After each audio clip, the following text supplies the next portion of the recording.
So of course with the previous video we've looked into the PvP tier list. Now we're going to do the PvE tier list for the end of 2023 for Black Clover Mobile. So we're not going to waste any time. I've set it, or I've reset everything to what it was before, leaving it up until Kohono and Kyoto dropping. So of course they're going to be coming on global the coming days, hence why I kind of started from here.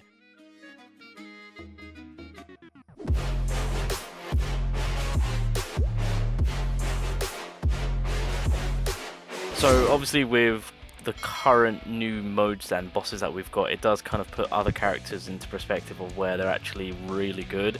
Nebra is an amazing buff blocker to where you can actually, if you've seen my guild boss video where it came to Julius and Lotus working well together, that's basically an early look for you global players to get an inside look on how to defeat a guild boss with ease, and anyone can do it with if you have Nebra, of course. So now there are certain SR characters like a boss snooker right here with the gift, so of course. So like, yeah, I'm kind of comfortable with where I've placed everyone so far. So we're just going to continue on, and we'll go from there. By the way, I put Yami in A because I prefer Asta as the red attacking boss killer. So just want to clarify that. Anywho, let's get things rocking and rolling. So, start things off with Kohono, of course. Once again, she is working off from her max HP. I'm going to stick her in A. I think that's going to be the... I mean, well, technically speaking, you can fight your case to put it up at S. No, Charmy, you got Charmy in S. I'm going to keep Charmy in S. So, Kohono is decently well, being A, barrier play, healings, of course. A lot of defense buffs on the second skill, and then, of course, all attack buff on the ultimate. So, not too bad. I mean, again, in a boss situation, at times I have actually opted into getting Kohono to provide me with the barrier healing to then give me the buff for the attacking side of things. So, yeah, I'll give it A. I think that's kind of most suitable. Kyoto is going to go straight to S. He is behind Julius. However, he is a boss nuker. Alright, you set this man up, he will give himself guaranteed crit, guaranteed nuking numbers. Alright, so again, with like right now with JP, we've got that world boss, and basically you nuke with Kyoto on the first phase, and then you nuke with Julius on the second phase. That's just kind of how it is. So on PVE, this Kyoto is a disgusting blue attacking character that will drop consistent bombs. We'll say that, consistent bombs. Yeah, so that's kind of where he deserves to be. Vanessa, again, I mean, it's terrible on how bad they've made her. I don't. It sucks, but it is what it is. I mean, there's not much you can do. She literally holds 0 to no value in any scenario, whether it be PvE, PvP. I really don't know where she can actually be useful. So we're gonna leave her be. I'm gonna stick her. I'm gonna stick him in A. Pretty much with Gorsh and Sally, due to the fact that he is that nuking supporter. Again, just to clarify, Gorsh, Sally, and are the best nuking setup team. So I'm going to stick them all together. Again, does help out with the defense drop as well as incapacitate, as well as the guaranteed crit on regardless on who the enemy, who the ally is on attacking. So we'll start things off with Jack. Again, Jack, unfortunately for me, he's still somewhat underwhelming. Even though, I mean, in a PvE perspective, with the extra attack from the second skill, where it's kind of buffing up his penetration and whatnot, from my experience, he's just not been as good. Although the bleed leading into the stun is very helpful. So there are scenarios where I'd actually class the green Jack over the blue Jack, so I'll keep him above the blue Jack. But I think I won't put him in A because I'm not a fan of that. And then of course we got Charlotte, and we go for Golion, of course. So of course Golion is bringing in with the burn meta now. I mean, it is PvE. I think I'm comfortable keeping for Golion in A rank, even for PvE, for the burns, and then obviously that will then correlate into him doing more damage. And then Charlotte, I'm also going to stick in A rank, due to the fact that on PvP you don't really need the counter meta. Not that, I mean, if we're really talking about the Charlottes, I've probably used the red Charlotte, and then second was probably the green Charlotte. The least I've actually used PvE wise is Charlotte. Keep in mind with the blue Charlotte, it really is the counter attack I mean, she does provide all attack and whatnot, as well as fortify from her combination skill, which is nice, and help us out in the defense region. But the blue Charlotte, I wouldn't say is... I mean, she's still good for PvE, but I think on PvP is where she's most effective. But yeah, I think A, for PvE wise, she will drop down. Gullery, oh, okay. This is interesting because, of course, I did have my fun with this man. I'm honestly going to put him in A rank too. This man, this goddamn boy's got coming in clutch. With the obviously invincibility, and then of course the fortify, and then the barrier play. Who would have thought? Who would have thought he would have been a decent support?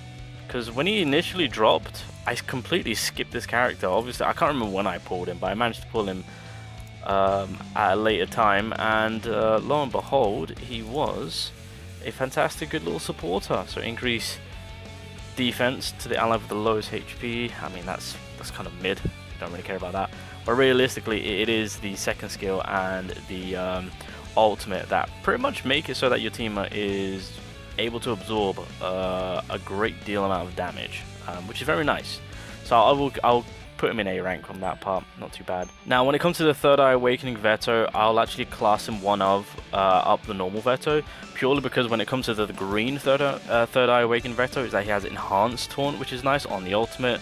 Keep in mind on his first skill he does get a damage increase of 40%, so apply that with the ultimate, you know, that's going to be, damage wise it's going to be, I mean, well, the thing about Vetos is that on his ultimate he always deals a decent amount of damage, but Enhanced Taunt, obviously if the enemy does target him, which clearly they will because he's taunting them, so in a boss perspective that's extremely clutch. He does restore 10% of his max HP, and then of course on his second skill he does grant that 15% max HP as HP recovery, but more importantly he gets that plus 100 defense percent as well as 30% endurance. So in a boss scenario, when it comes to that green tank and just having the focus fire on himself whilst keeping himself alive, and just bringing that consistent healing in, as well as leading up to him doing a decent amount of damage, I will put him in A, just above Veto. Yeah, maybe I'm being a bit too nice, but like, god damn it, maybe it's that bias of just being a Veto fan that I'm just giving him the benefit of the doubt, but it is what it is.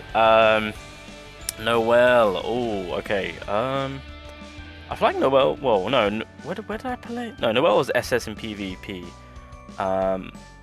So she might just drop down 1, to be honest. So looking past the minus SP, we've got the extension on the debuff duration, dropping the enemy's attack, obviously pulling taunt, HP recovery, and then obviously remove all buffs. That's going to be something that is going to be very, very beneficial for boss fights and whatnot, or just in general for enemies putting in buffs.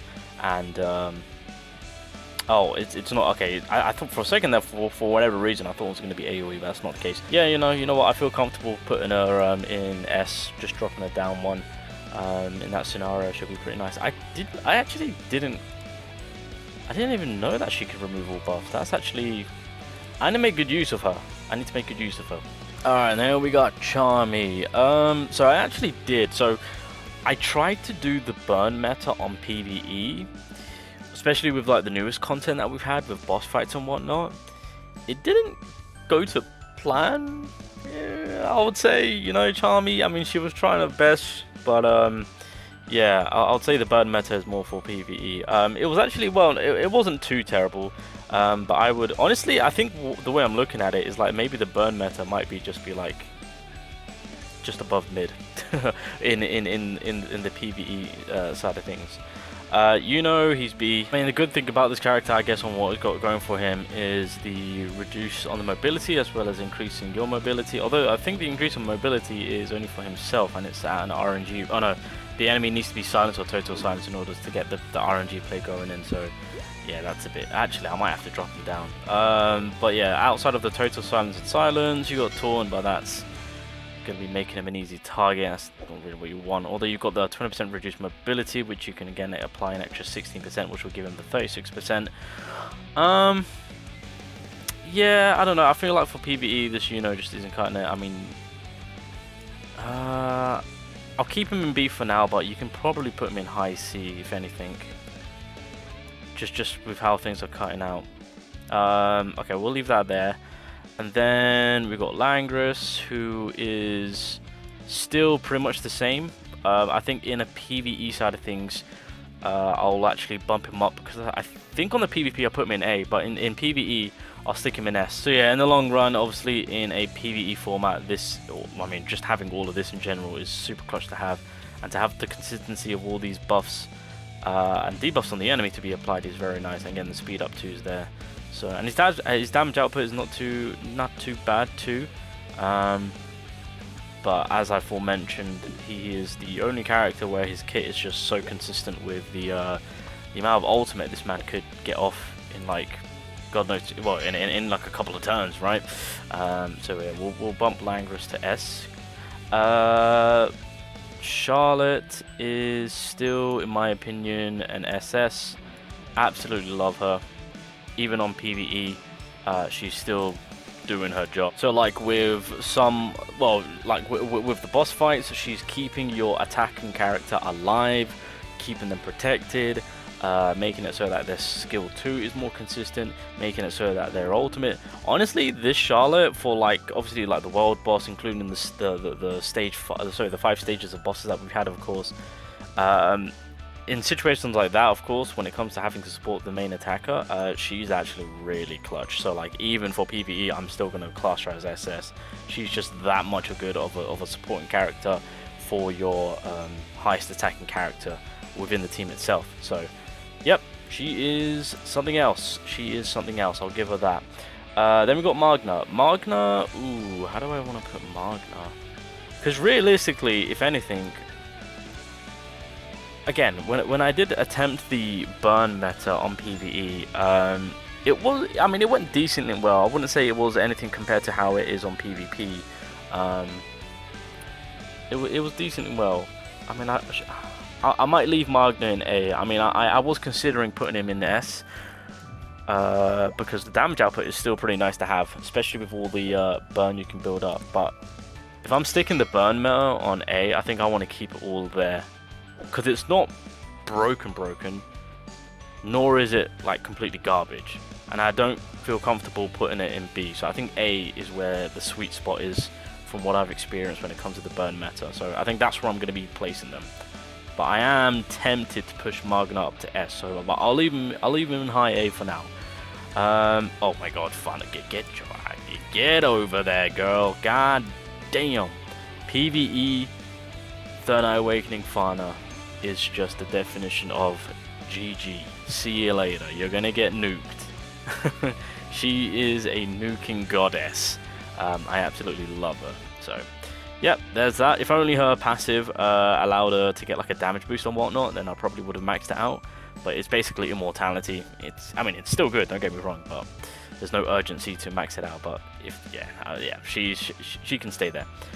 Witch Queen, ooh, yeah, I'll stick her in A. I think all round Witch Queen right now is just an A rank, especially with how she's working, because obviously with the way that she's working on keeping Asta alive. But yeah, I'll leave her at A. That's a nice little spot. And then Asta is also going to be up in SS, because here's the thing. Even so, on PvP without Witch Queen, I mean, I did mention to say that he's probably going to go down to S rank.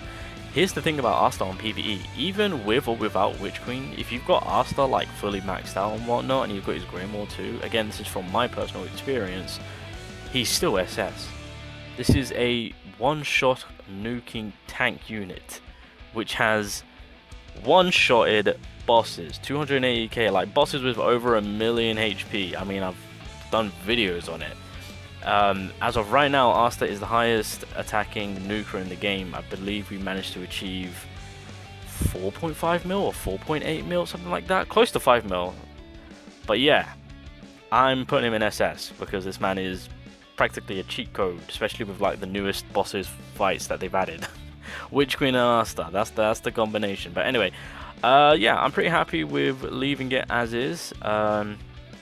So this is essentially the PvE side of things when it comes to the tier list for the end of 2023. Yeah, I think that's it. We're chilling. I'll see you guys next year. I hate doing that pun, but I've got to do it. I'll see you guys next year. God damn it.